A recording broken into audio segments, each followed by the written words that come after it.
Here we go and I believe सब कुछ बेहतरीन है। तो आ जाइए भाई, शुरुआत करते हैं फिर किस चीज़ की देरी है? आ जाइए, शुरुआत है यहाँ पर। दक्षिण भारत विजयनगर साम्राज्य। देखो बालक, पूरा देखना, बहुत प्यारा है टॉपिक, बहुत ही अच्छा है। और सबसे पहले बात करेंगे यार, विजयनगर साम्राज्य की स्थापना जो है वो किसने करी थी? विजयनगर साम्राज्य की, ऑलराइट? विजयनगर साम्राज्य की स्थापना जो है वो किसने करी थी? शुरू करेंगे। ठीक है, तो विजयनगर साम्राज्य की स्थापना किसने करी थी? ऐसे समझो, यहाँ पर एचबी पेंसिल, हमें तो ऐसे ही याद है, वैसे आप लोग नाम याद रखिएगा। हरिहर राय, सुनो, हरिहर राय और बुक्का राय ने शुरुआत करी थी। किसने? हरिहर राय, हरिहर राय और बुक्का राय, इन लोगों ने शुरुआत करी थी। और इसको हम आम तौर पर हरिहर राय बुक्का राय ने 1336 में इसकी शुरुआत करी थी। ये दोनों भाई थे। और पहली जो और यहाँ पर फिर आपको याद रखनी होती है डायनेस्टी। तो यहाँ पर क्या क्या चीजें याद रखनी है, जो थोड़ा सा मैं ये बता देता हूं आपको। अगर वो चीजें याद रखोगे तो आपको बहुत बढ़िया तरीके से, आपको कभी कंफ्यूजन नहीं होगा। जैसे अब यहां पर देखो, if you talk about Vijayanagara empire, Vijayanagara empire, ठीक है, तो देखो सबसे पहले फाउंडर्स के नाम क्या आ गए? एचबी, एचबी, एचबी पेंसिल आती है ना, तो हरिहर राय, ये आ जाएगा हरिहर राय और बुक्का राय। हाँ जी, ठीक है, हरिहर राय हो गए, बुक्का राय हो गए। अब इसके बाद क्या होता है? अब यहां पर पूछा जाता है, बताओ यहां पर कितनी डायनेस्टी आई हैं? जैसे एक एम्पायर के अंदर, फॉर एग्जांपल, आपने मौर्य एम्पायर देखा, तो मौर्य एम्पायर के अंदर आपने हर्यक डायनेस्टी देखी, नाग डायनेस्टी देखी, हाँ जी। उसके बाद में सॉरी, मगध एम्पायर देखा, मगध एम्पायर में Haryanka dynasty, Naga dynasty, then Mauryan dynasty, then Shunga dynasty, Kanva dynasty, ऐसे करके देन सतवाहना डायनेस्टी, ऐसे करके डायनेस्टीज आती रही, है ना? यानी वंश आते रहे। तो उसी प्रकार से साम्राज्य के अंदर होते हैं वंश। साम्राज्य एक ज्योग्राफिकल कॉन्सेप्ट है, माने कितना एरिया कवर करता था। उसके बाद उस एरिया में किसने रूल किया है, वह वंश कहलाता है। नाउ, इसके लिए याद करने के लिए ना मैं आपको छोटा सा एक तरीका बता रहा हूं, ऐसे याद रखोगे, बहुत अच्छा तरीका है। सस्ता था बहुत, क्या? सस्ता था, सस्ता, ये हो गया ना। अब सस्ता का मतलब क्या है? देखो, सस्ता से आया संगम, देखो ये संगम, सुलूम, संगम, सुलूभ, ये डायनेस्टी के नाम है। और ता से आया तुलु, ता से आया तुलु, ठीक है। और ता से आया अराविडू, अराविडू। तो हमारे पास में क्या हुआ? ये आ गया, एस से आया संगम, सस्ता, संगम डायनेस्टी, सुलू डायनेस्टी और तुलु डायनेस्टी, तुलु डायनेस्टी और अराविडू डायनेस्टी। हाँ जी, हो गया भाई सस्ता। तो ये एक छोटी सी चीज याद रखना, बड़ा बढ़िया है। लॉजिक क्या आएगा? विजयनगर की जीत सस्ती नहीं थी, है तो सस्ता, SSTA, यहां तक आया। अब देखो, अब बात ये आती है कि संगम क्यों नाम रखा गया? जो हरिहर राय और बुक्का राय ने स्थापना करी, उसका नाम संगम ही क्यों रखा गया? बालकगण, कहानी ये है कि ये जो संगम है ना, ये हरिहर राय और बुक्का राय जी के पिताजी का नाम था। तो इन्होंने अपने पिताजी के नाम पर ये इस डायनेस्टी का नाम रखा। तो हरिहर राय और बुक्का राय के पिताजी का नाम क्या था? संगम राया। इसीलिए इस वंश को उन्होंने संगम वंश बोला। यहां तक की बात समझ आ गई है? अच्छा, फिर यहां पर एक और बात आती है, इन्होंने किससे प्रेरणा ली कि इनको भी, क्योंकि ये लोग आमतौर पे, ये कोई राजा नहीं थे पहले, ये एक ऑलरेडी डायनेस्टी चल रही थी, उनके वहां सामंत हुआ करते थे, मतलब एक बड़ी पद पे मंत्री हुआ करते थे, बस। तो एक गुरु हुए हैं, गुरु विद्यारण्य, एक संत हुए हैं, संत विद्यारण्य, और सायन। तो दो इनके नाम भी जरूरी है, देखिए बहुत जरूरी है। तो गुरु विद्यारण्य, इनका नाम है विद्यारण्य, ये आ जाते हैं संत विद्यारण्य। और एक आते हैं संत सायन। तो सायन, ये दोनों, सायन, ये दोनों संत हैं जिनके कहने पर और जिनकी प्रेरणा पर हरिहर राय और बुक्का राय ने संगम वंश की स्थापना करी। तो ये दोनों कौन है मेरे भाई? ये दोनों संत हैं जिनके कहने पर हरिहर राय और बुक्का राय ने इनकी स्थापना करी। फिर बात आती है कि इनकी राजधानी क्या थी। तो इनकी राजधानी के रूप में हमारे पास, यानी कैपिटल जो है, कैपिटल कौन सी आती है? कैपिटल आएगी, इसको हम हम्पी कहते हैं, हम्पी। हम्पी कहां पर है मेरे भाई? आज के टाइम पर ना हम्पी जो है, ये यूनेस्को वर्ल्ड हेरिटेज साइट का एक, यूनेस्को वर्ल्ड हेरिटेज साइट का एक दर्जा मिला हुआ है पूरे हम्पी को, क्योंकि यहाँ बहुत पुराने पुराने मंदिर है यहाँ पर, इसलिए यूनेस्को वर्ल्ड हेरिटेज साइट का दर्जा दिया गया है। फिर आप देखिएगा, सबसे पहला राजा कौन था इसमें से? हरिहर राय जो थे, ये पहले राजा थे। बुक्का राय जो इनके भाई थे, वो दूसरे राजा थे। इनके पिताजी का नाम क्या था, ये भी आपने देखा। अच्छा, अब क्या है, इनका एक लड़ाई होती रहती थी एक साम्राज्य से, उसका क्या नाम है? तो हमने क्या देख लिया यहाँ पर, राजधानी हम्पी हो गई। अच्छा, अब हरिहर राय और बुक्का राय की एक साम्राज्य से बड़ी लड़ाई होती थी, उसका नाम क्या है? उसका नाम है बहमनी साम्राज्य। क्या नाम है उसका? उसका नाम है बहमनी साम्राज्य। बहमनी साम्राज्य से इनकी काफ़ी ज़्यादा लड़ाई होती थी। अच्छा, अब समझो, क्यों लड़ाई होती थी? उसका एक कारण है, दिखाते हैं। बहमनी साम्राज्य जो है, इससे भी इनके साथ में युद्ध होता था इनसे। क्यों होता था? ये समझो। देखो, जो बहमनी साम्राज्य था ना, जैसे यहां पर देखो, ये विजयनगर साम्राज्य आ गया, एक नदी ऐसे जा रही है, इसको बोलते हैं कृष्णा नदी। दूसरा साम्राज्य आया, बहमनी साम्राज्य, यहां पर। तो इनके ये नदी जा रही है तुंगभद्रा। तो ऊपर जा रही है कृष्णा, नीचे जा रही है तुंगभद्रा। दोनों नदियों के बीच का जो एरिया होता है, उसको दोआब कहते हैं। दोआब एरिया आमतौर पर बहुत ज्यादा फर्टाइल होता है, क्योंकि यहाँ पर नई जलोढ़ मृदा, माने नई अलूवियल सॉइल जो है, ये बार बार आती रहती है। तो उस नई अलूवियल सॉइल, माने नई जलोढ़ मृदा के कारण होता ये है कि यहाँ पर हर कोई चाहता है ये एरिया हमको मिले, क्योंकि एग्रीकल्चर बहुत अच्छा होता है यहाँ पर। अब उस एग्रीकल्चर के लिए, अब यहाँ पर माने पैसे की लड़ाई थी, रिसोर्स की लड़ाई थी, संपदा की लड़ाई थी। तो ये दोनों लोग, इसको बोलते हैं रायचूर दोआब। हरिहर राय मतलब संगम डायनेस्टी, पूरा विजयनगर साम्राज्य, और ये पूरा बहमनी साम्राज्य हमेशा यहाँ पर लड़ता रहा है इसके लिए। यहां तक की बात समझ आ गई बहुत अच्छे से, शाबाश। इसके बाद ये लोग भगवान विष्णु के बहुत बड़े भक्त थे। तो ये जो सिक्का चलाते थे ना, सिक्का जो चलाते थे, उसमें भी भगवान विष्णु के वराह अवतार की मूर्ति, फोटो लगाते थे। ये देखिए, तो ये सोने के सिक्के चलाते थे, इसको पगोडा कहते थे। इसीलिए पुर्तगाली जब बाद में आए ना, यहाँ पर पगोडा चलते थे। पुर्तगालियों ने भी जो सिक्के चलवाए, उसको भी पगोडा बोला गया। तो पगोडा क्या था? ये विजयनगर की मुद्रा हुआ करती थी, और इसके ऊपर भगवान विष्णु की वराह अवतार की जो मूर्ति है, वराह अवतार की फोटो यहाँ पर लगी रहती थी। समझ आ गई बात बढ़िया से? चलिए, तो एक बार रिवाइज करें, कब हुआ है ये? हरिहर राय बुक्का राय ने 1336 के करीब शुरुआत करी है, ठीक। और 1336 से कब तक गया है? ये बालकगण गया है, मतलब पूरा विजयनगर साम्राज्य की बात करेंगे तो ये अकबर के भी बाद जहांगीर के साम्राज्य तक चला है, 1650 तक चला गया है, ठीक है। और मतलब औरंगजेब ने जाकर के खत्म किया था पूरे विजयनगर साम्राज्य को फाइनली। तो मतलब पूरे मुगल साम्राज्य के दौरान चला है ये। हाँ, शुरुआत 1336 से हुई है, माने शुरुआत जो हुई है, उस समय कौन था वहां पर? उस समय आप ये कह सकते हैं दिल्ली सल्तनत। 1336 में कौन था? देखो, 1290 में आया था अलाउद्दीन खिलजी, 1320 तक, माने तुगलक वंश हुआ करता था, है ना? 1320 में तुगलक वंश आ गया था। तो तुगलक वंश के कार्यकाल में ही इन लोगों की शुरुआत हुई है, विजयनगर एम्पायर की, विजयनगर साम्राज्य की शुरुआत तुगलक वंश, स्पेशली मोहम्मद बिन तुगलक के टाइम पर इसकी शुरुआत हुई है, ठीक है। फिर आइए, अच्छा, अब यहाँ पर हम लोगों को क्या देखना होता है? यहाँ तक देख लिया, हरिहर राय और बुक्का राय ने शुरुआत करी थी। सबसे ताकतवर राजा इनका कौन था? देवराय टू। ये भी संगम सुलू, ये भी संगम डायनेस्टी का ही राजा था। देवराया टू, ये सबसे ताकतवर राजा था। अच्छा, अब हम यहाँ पर ना, और कौन सी नदी के किनारे हैं? तुंगभद्रा नदी के किनारे हैं। यूनेस्को वर्ल्ड हेरिटेज का दर्जा मिला है। कितने वंश हैं यहाँ पर? संगम, सुलू, तुलु और अराविडु। कौन कौन से संत थे ये? संत विद्यारण्य और गुरु सायन। इन दोनों की प्रेरणा से ही इसकी शुरुआत हुई है। यहां तक की बात आई। अब हम आपको कुछ और बताने जा रहे हैं। एक ऐसी चीज है जहां बच्चे बहुत कंफ्यूज रहते हैं, हम लोग अभी याद करेंगे, बहुत प्यारी ट्रिक से याद करेंगे, मजा आ जाएगा। देखो यार, तो चार डायनेस्टी मेरे पास में आती है सस्ता, SSTA। सस्ता का मतलब क्या हुआ? सस्ता मतलब हो गया संगम, फिर सुलु, संगम, सुलु, तुलु और अराविडु, है ना? इंग्लिश में भी लिख दूं? अब यहां पर बहुत बढ़िया चीज बताने जा रहा हूं। देखो, संगम हो गया, इनके फाउंडर के नाम एग्जामिनर पूछता है, और हम अभी आपको याद करवाएंगे सारे।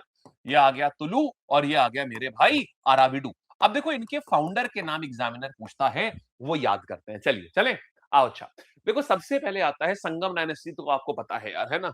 संगम तो आपको पता ही है यार, एचबी होते हैं ये, हरिहर राय बुक्का राय। यहां तक आ जाएंगे, इनके संस्थापक हरिहर राय और बुक्का राय एचबी हो गए।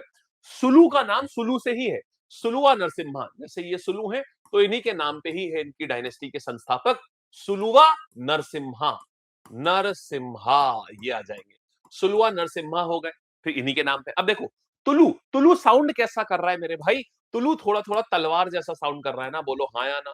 तुलु साउंड करता है तलवार जैसा, और तलवार तो वीर लोग चलाते हैं ना, बोलो हाँ या ना? माने वीर नरसिम्हा। तो यहाँ क्या आ जाएगा? यहाँ आ जाएगा वीर नरसिम्हा। ये हो गया मेरे भाई, बढ़िया। अराविडू, देखो अराविडू बोलने में कैसा लग रहा है? अराविडू मेरे भाई बोलने में अलविदा जैसा लग रहा है ना? बोलो हाँ या ना? भाई अराविडू जो है बोलने में अलविदा जैसा लग रहा है ना? तो अलविदा जब हम किसी को बोलते हैं, तो हम भगवान को याद करते हैं ना? बोलते हैं चलो भाई, भगवान करे सब बढ़िया रहे, चलते हैं अब हम। तो जब हम अलविदा करते हैं या कोई जब गाड़ी से कहीं जाने वाला होता है, हम लोग क्या बोलते हैं? हम लोग बोलते हैप्पी जर्नी बोलते हैं भगवान जर्नी अच्छी रखे, भगवान सहायता करे, कोई समस्या ना आए, यही बोलते हैं ना? तो जब अलविदा कह रहे हैं तो भगवान का नाम लेते हैं। आपको पता होगा साउथ में एक बड़े फेमस भगवान है तिरुमल, है ना? तिरुमल, तो बस खत्म कहानी। तो अलविदा कह रहे हैं तो भगवान का नाम ले रहे हैं माने तिरुमल।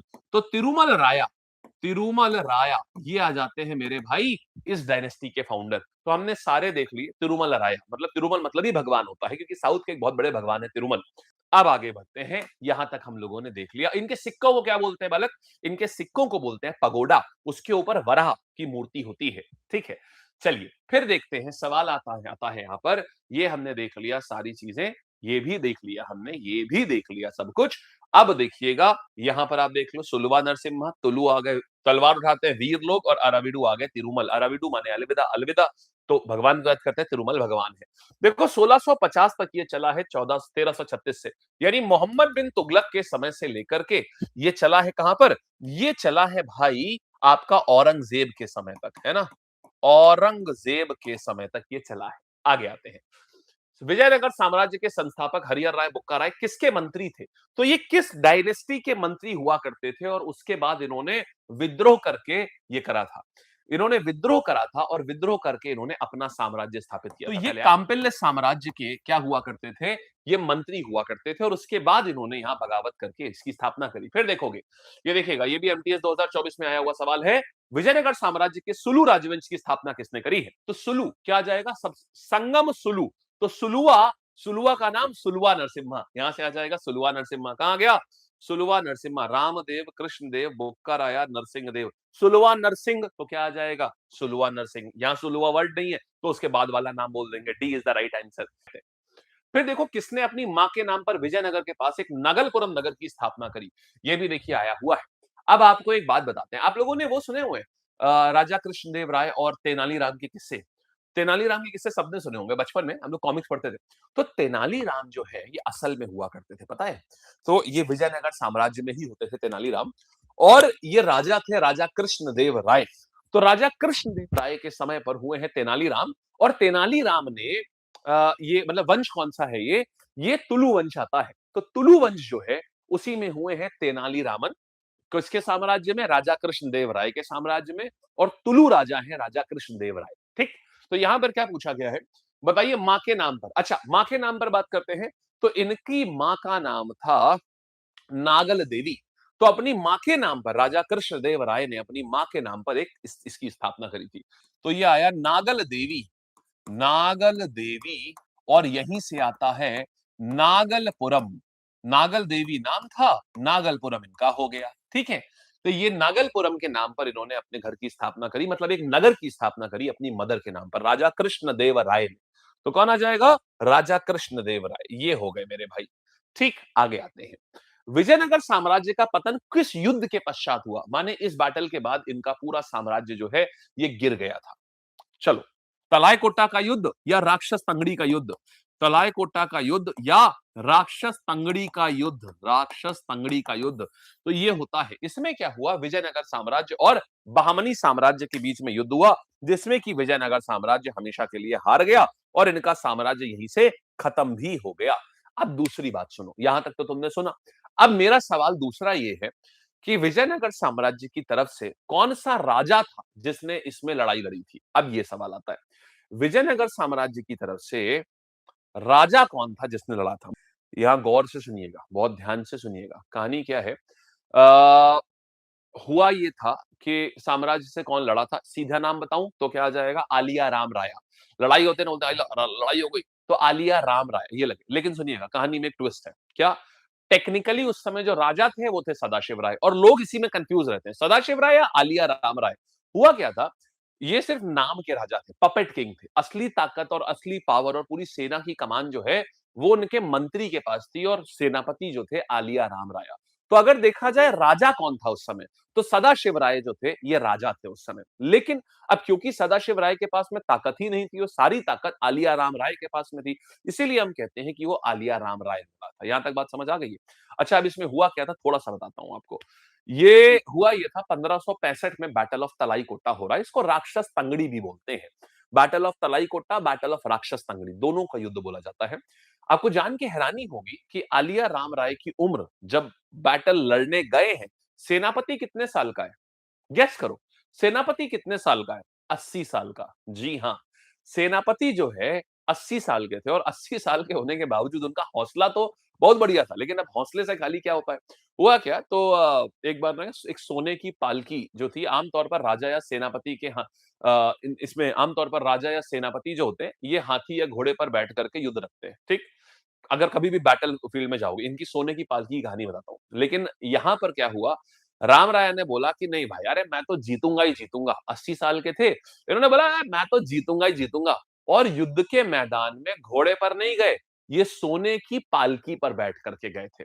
और सिर्फ इतना ही नहीं, उन्होंने अपनी पालकी में सोने के सिक्के, हीरे, जवाहरात ये सब रखे थे। बोलते हैं ना, नेवर सेलिब्रेट टू अर्ली, कि अब मैं जब जीत के आ रहा हूँ वहां पर, तो मैं ऐसा फेंकूंगा भी तो, बांटूंगा भी तो, इनाम के तौर पर सैनिकों को दूंगा भी। तो ये पूरी जीत के उसमें गए थे। सोचिए, युद्ध चल रहा है और वो इनाम बांटने की तैयारी के साथ गए हैं।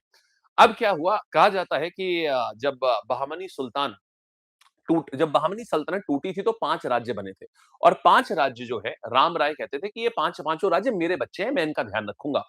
उन्हें लगता था कि उनको ना डिप्लोमेसी से उन्हें हमेशा उनका बांट के रखेंगे और वो लोग कभी एक नहीं होने पाएंगे। बहमनी सुल्तान जो 5 हिस्सों में बटे थे, वो लोग एकजुट हो गए, बस। और उन्होंने एक चीज बोली हुई थी, अपने एक गलती उन्होंने कर दी, अपने सैनिकों से बोला था कि सुल्तानों को मारना मत, क्योंकि ये सारे मेरे बच्चे हैं और मैं इनको समझा लूंगा, उन्हें बस पकड़कर मेरे पास ले आना। ये सबसे बड़ी गलती हो गई। अब हुआ क्या, इतिहास आप जानते हैं, युद्ध में ये सब चीजें नहीं चलती हैं। युद्ध बड़ा नाजुक मोड़ पे खड़ा हुआ था। राम राय की सेना जो है, इन्होंने 2 कमांडरों को पकड़ा, गिलानी ब्रदर्स बोलते हैं। 2 बहमनी सुल्तान कोई कमांडर्स को पकड़ा। एक ने मौके पर क्या किया, बोला नहीं, मतलब देवराय नहीं, विजयनगर एम्पायर ने 2 बहमनी का मतलब basically Vijayanagara empire was a Hindu empire और Bahmani empire was a Muslim empire. तो विजयनगर साम्राज्य ने भी क्या किया, 2 मुस्लिम जनरल्स को ले लिया एंड में, क्योंकि इनके अपने जनरल आए नहीं थे, इन्हें लगा हम तो जीत ही जाएँगे। तो इन्होंने 2 मुस्लिम जनरल्स ले लिए। एक ने क्या किया, आखिरी मोमेंट पे चला गया उधर बहमनी किंगडम की तरफ। उसको लगा कि भाई दूसरी तरफ तो हमारे सारे मियाँ भाई हैं, तो भाई हम उधर की तरफ से लड़ेंगे। तो उसने आखिरी वक़्त में पाला बदल लिया। और दूसरा क्या हुआ, दूसरा लड़ नहीं पाया, दूसरे ने लड़ने से ही मना कर दिया, बोले नहीं भाई हम नहीं लड़ेंगे। अब इससे क्या हुआ, राम राय की सेना में भगदड़ मच गई कि हमारे कमांडर ही उधर चले गए। बस, तो अब इसमें जब ये हो गया, तो फाइनली फिर राम राय ने सोचा, अरे भाई अब तो नहीं जीतेंगे। तब वो अपनी सोने की पालकी से नीचे उतरे हैं, घोड़े पर बैठे हैं और जब वो घोड़े की पर बैठने की कोशिश कर रहे थे, तब एक पागल हाथी आया और हाथी ने घोड़े पर टक्कर मारी, वो गिर गए, खत्म कहानी। जैसे ही गिर गए, राजा गिर गया, मतलब समझ रहे हो ना क्या है? जैसे ही गिरे, सुल्तान निजाम शाह थे, उन्होंने उनको पकड़ लिया और मैदान में ही उनका सर धड़ से अलग कर दिया। खत्म कहानी हो गई, समझ रहे हैं? सर कटते ही विजयनगर साम्राज्य जो था, वो हमेशा के लिए टूट गया, क्योंकि अब ये था कि भाई उन्हें, अब सोचो, जिस राजा को इतना गर्व था कि हम जीत के आएँगे और बोला था ये जो बहमनी सुल्तान है ना, इनको मारना मत, ये सारे मेरे बच्चे हैं और इनको मैं समझा दूँगा, ये लोग नहीं लड़ेंगे, ये अपनी मासूमियत से लड़ रहे हैं, ये इनको अभी समझ नहीं है। और वही मासूम बच्चे जो हैं आए, गर्दन रेते और चले गए और उनकी पालकी जो उन्होंने रखी रह गई, उनकी सोने की पालकी। तो ये पूरी कहानी क्या आ गई, ये आपको क्यों बता रहा हूँ? क्योंकि यहाँ से कन्फ्यूजन बहुत होता है लोगों को।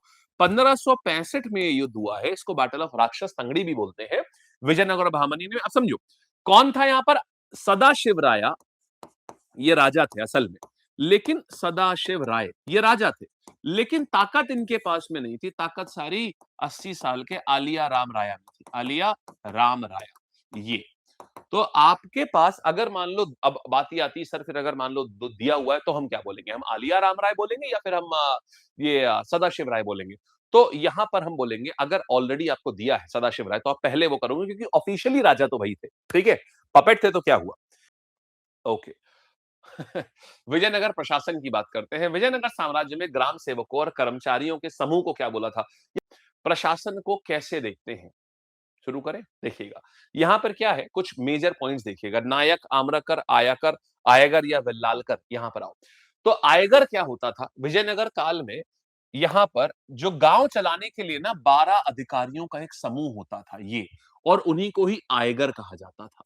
तो ये 12 अधिकारी क्या करते थे, ये मिल करके पूरा गांव चलाते थे। जैसे आज होता है ना, प्रधान प्रधान होते हैं, पंचायत में 5 लोग होते हैं, फिर प्रधान होते हैं, फिर उसके बाद क्या बोलते हैं, वीडीओ भी होते हैं, विलेज डेवलपमेंट ऑफिसर होते हैं। तो ऐसे ही आयगार कहा जाता था उनको। फिर देखो, वेतन में क्या मिलता था इनको, इनको भूमि मतलब टैक्स फ्री लैंड दी जाती थी, इसको मान्यम बोलते थे। टैक्स फ्री लैंड को मान्यम, बालक आपको एक एक वर्ड ये याद रखना, ये बहुत आते हैं। और तो वेतन के तौर पे इनको क्या मिलता था, इनको टैक्स फ्री लैंड मतलब कि भाई आपने ठीक है, आपने 1 साल आपने ये काम किया, अपनी सेवा दी, तो आज ये लो, ये आपको 50 एकड़ जमीन है, इसके ऊपर हम आपसे टैक्स नहीं लेंगे, आपको जो करना हो करो। तो ये आयगर जो है, यही आगे चल करके बड़े बड़े जमींदार बने साउथ इंडिया के, क्योंकि साल दर साल इनकी प्रॉपर्टी बढ़ती चली जाती थी, टैक्स होता नहीं था, और इस प्रॉपर्टी के मालिक ये होते थे। जब अंग्रेज आए तो जब अंग्रेज आए तो इन्होंने इसी बात को उनको खराब लगा कि क्यों हमसे टैक्स लिया जा रहा है, जबकि ये जमीन हमारी तो टैक्स फ्री है। इन्हीं को साउथ इंडिया में पॉलीगार कहा गया, समझे। चलिए फिर देखिएगा, अब यहां आते हैं, नायंकर व्यवस्था क्या होती है। देखो, आयगर व्यवस्था और नायंकर व्यवस्था। नायंकर व्यवस्था क्या होती थी, ये प्रोविंशियल लेवल पे मतलब राजकीय लेवल पर। जैसे आप देखो आज क्या होता है, राज्य होते हैं, फिर जिले होते हैं, फिर गांव होते हैं। तो गांव के लेवल पर आयगर व्यवस्था, और पूरे राजकीय लेवल पर क्या होता था, इसको बोलते थे नायंकर व्यवस्था। यहां पर ये देखो, ये प्रांतीय प्रशासन का मतलब होता है कि स्टेट लेवल पर, राज्य के लेवल पर, स्टेट लेवल पर ये प्रशासन व्यवस्था होती थी। राजा जो है, ये नायकों को, क्योंकि नायक होते थे, इनको भूमि, यहाँ इनको आमरम बोलते हैं, वहां गांव वाले को क्या बोलते हैं, मान्यम, इसको क्या बोलते हैं, आमरम। इसके बदले वो सेना रखते थे, और क्योंकि सेना अमर होती थी उनकी, बोला था सेना उनकी कभी कोई नहीं मार सकता, इसीलिए बोलता जाता था, इस सेनापतियों को अमर नायक कहते थे।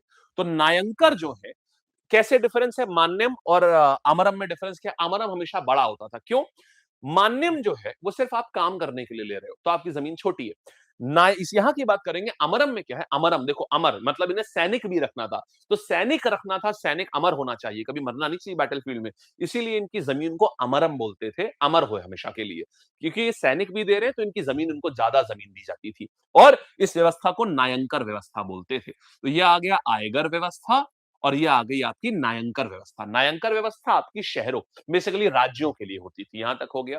चलिए वेरी गुड, फिर क्या हुआ, कृष्णदेव राय जो है, ये कब हुए हैं, ये बाबर के समय पर हुए हैं। तुलु वंश के सबसे बड़े राजा थे राजा कृष्णदेव राय। बाबर ने ये बात बोली है अपनी आत्मकथा तुजुके बाबरी में, ये बात बोली है कि कृष्णदेव राय से बड़ा कोई भी राजा नहीं था। तुलु वंश के राजा बोले हैं महान शासक हैं ये, और इनसे इनसे ज्यादा शक्तिशाली राजा पूरे भारत में बाबर ने कोई नहीं देखा, ऐसा बाबर ने बोला है। यहां तक बढ़िया समझ आया। ये सारे वो सब, ये पता है, ये सारे वो पॉइंट है जो गलत होते हैं, मतलब अक्सर बच्चे इन्हीं को ही गलत करते हैं। आमरम क्या होता है, मान्यम क्या होता है, नायंगर व्यवस्था क्या होती है, आयगर व्यवस्था क्या होती है, ये बहुत प्यारे पॉइंट्स होते हैं। आओ मेरे भाई आगे आते हैं। फिर देखो, फिर अब बात करते हैं इनके, थोड़ी थोड़ी चीजें और देखनी है, अभी मैं क्या देखनी है, तो इन्हीं के टाइम पर अष्ट दिग्गज भी होते थे। अष्ट दिग्गज का मतलब, इसमें भी बच्चे गलती करते हैं, उनको लगता है ये 8 मिनिस्टर्स हैं। नहीं मेरे भाई, ये 8 तेलुगु भाषा के कवि हुआ करते थे। तो इनमें से, इनमें तेनालीराम जो है ना, वो भी एक अष्ट दिग्गज थे। तो ये इनके पास नवरत्न से मत कंपेयर करो, अकबर के नवरत्न उनसे मत कंपेयर करो, गुप्ता साम्राज्य के चंद्रगुप्त टू के नवरत्न उनसे मत कंपेयर करो, क्योंकि वहां पर वो सब लोग एक पर्टिकुलर चीज के विद्वान थे। यहाँ ये सारे के सारे तेलुगु के कवि हुआ करते थे, जिसमें से एक तेनालीराम भी खुद भी एक थे। ठीक है, यहां तक की बात समझ आई। फिर इन्होंने क्या क्या बनवाया है, इन्होंने विट्ठल स्वामी मंदिर, भगवान विष्णु के बहुत बड़े भक्त थे, विट्ठल स्वामी मंदिर और हजारा राम मंदिर, इन दोनों का निर्माण करवाया है। फिर क्या कराया है, कमलापुरम टैंक, तो इन्होंने टैंक की भी व्यवस्था करवाई है, मतलब एक प्रकार का डैम भी बनवाया है। डैम भी बनवाया है, इसका नाम क्या है, कमलापुरम। तो इन्होंने याद रखने के लिए क्या करेंगे, विट्ठल और राम दोनों, एक बात बताइए, विट्ठल और राम, हजारा राम मंदिर, विट्ठल स्वामी मंदिर, दोनों भगवान कृष्ण के ही तो अवतार हैं। बस खत्म कहानी। तो विट्ठल, और इनका नाम भी है कृष्ण देव राय, यही तो नाम है इनका, राजा कृष्ण देव राय। तो कृष्ण ने ही विट्ठल और राम दोनों के मंदिर बनवाए, ऐसे करके आप याद रखेंगे, कोई दिक्कत नहीं है।